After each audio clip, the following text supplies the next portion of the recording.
రాజావారు రాణిగారు, ఎస్ఆర్ కళ్యాణ మండపం వంటి సినిమాలతో హీరోగా మంచి పేరు తెచ్చుకున్న కిరణ్ అబ్బవరం తాజాగా సమ్మతమే సినిమాతో మళ్లీ ప్రేక్షకుల ముందుకొచ్చారు. ఈ సినిమాలో ఒక మెసేజ్ ఉండబోతోందని, చాలా కాలం వరకు ఎంటర్టైన్మెంట్ కే పెద్దపీట వేశారని చెప్పినప్పటికీ సినిమా క్రిటిక్స్ నుంచి నెగటివ్ రెస్పాన్స్ ని మాత్రమే అందుకుంటోంది. తాజాగా ఈ సినిమా గురించి మాట్లాడుతూ, సినిమాలు చూస్తూనే పెరిగాను, ప్రేక్షకుల్ని ఎలా ఎంటర్టైన్ చేయాలో నాకు తెలుసు. ఎస్ఆర్ కళ్యాణ మండపం సినిమా రిలీజ్ అయినప్పుడు నేను డైలాగులు సరిగా రాయలేదని, నా కెరీర్ అయిపోయిందని చాలా మంది అన్నారు అని చెప్పుకొచ్చారు కిరణ్. కానీ ఆ రోజు సాయంత్రమే సినిమా యునానిమస్ బ్లాక్ బస్టర్ అనే టాక్ బయటకొచ్చింది. సమ్మతమే సినిమా విషయంలో కూడా అదే జరుగుతోంది అని క్లారిటీ ఇచ్చారు కిరణ్.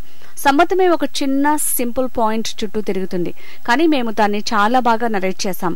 కొంతమంది కంప్లీట్ గా నెగటివ్ రివ్యూ ఇచ్చారు, కానీ అది ఎందుకు నాకు అర్థం కాలేదు. లవర్స్ మరియు ఫ్యామిలీ ఆడియన్స్ కి ఈ సినిమా చాలా బాగా నచ్చింది. నా సినిమాలను ప్రేక్షకులు ఆదరిస్తున్నారు, దానికి నేను చాలా సంతోషంగా ఉన్నాను అని అన్నారు కిరణ్ అబ్బవరం. ఇక ఆ సినిమా విడుదలైన 3 రోజులకే బ్రేక్ ఈవెన్ పాయింట్ ని చేరుకుందని నిర్మాతలు ప్రకటించారు.